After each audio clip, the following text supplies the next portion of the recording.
comes down to money. That's why they go to school, because it comes down to money. Will they be transparent about how much money they will save? Or It's certainly a question, Jenny, that I can ask.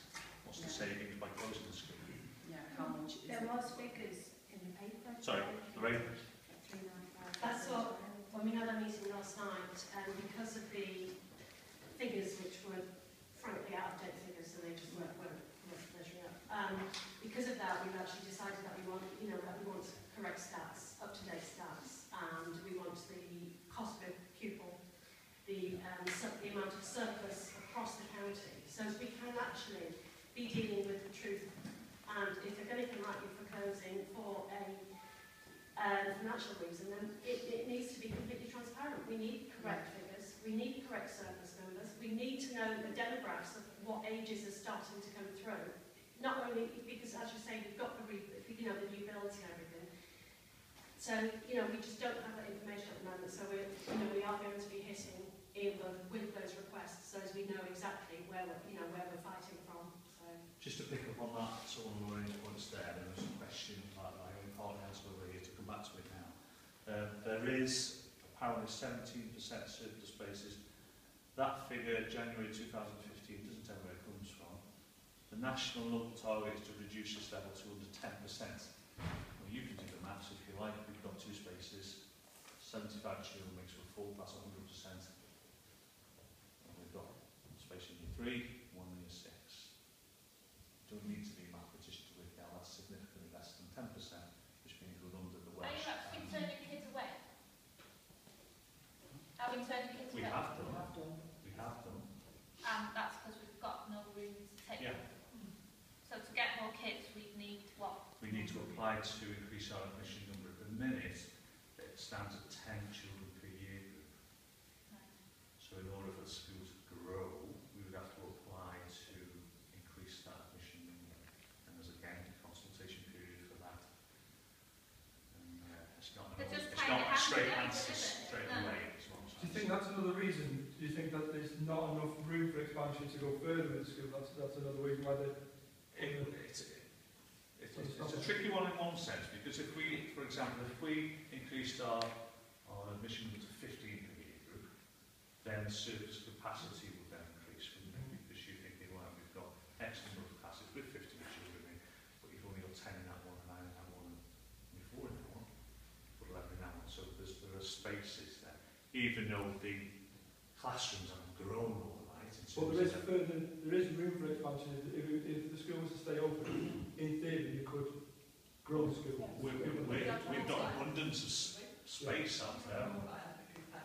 Yes, we have had all that. Do they still allow them? No. They discourage them, to be fair, because they're not cost effective to do. At the end of the day, they're rented at least for a period of time and reviewed annually.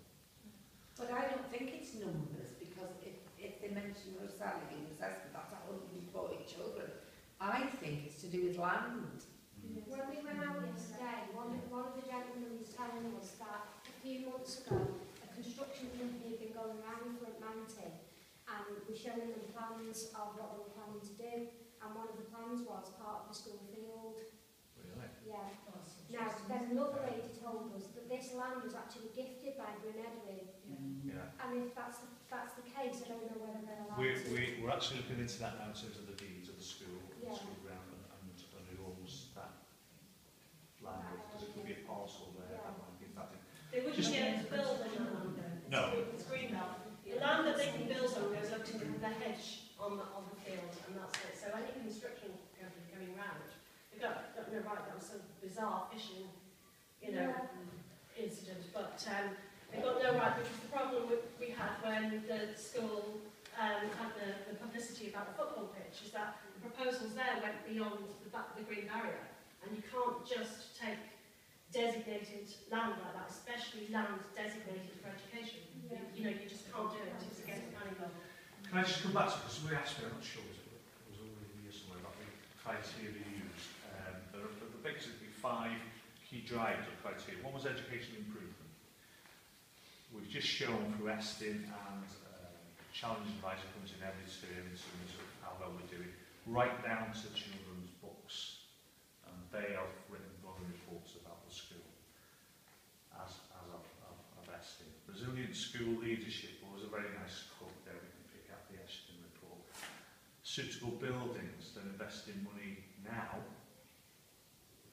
in terms of, but not the teaching areas, they're the fabric of the school, which are facilities really for an office, a staff room, don't have an open air staff room, the staff room that has a ceiling on, doesn't leak, and a disabled access toilet. So there's money being spent there. I did speak to the head of the Gwynedd School, and he was outraged that our school is having a shower in its disabled access toilet, where he's been fighting for that for years, and they've denied him that. So just put the round in the chair to verify that. So that's suitable buildings. Unfilled places, well, we spoke about that, one place in year 3, one in year 5. Diminishing resources was something the question, wasn't it? And that talked about the Lorraine gave a great answer there in terms of the pupils that live in a village come to our school, and the percentages of that travel from outside the village. So those are the key drivers. We're very confident, and I'm very confident, that we've got compelling arguments to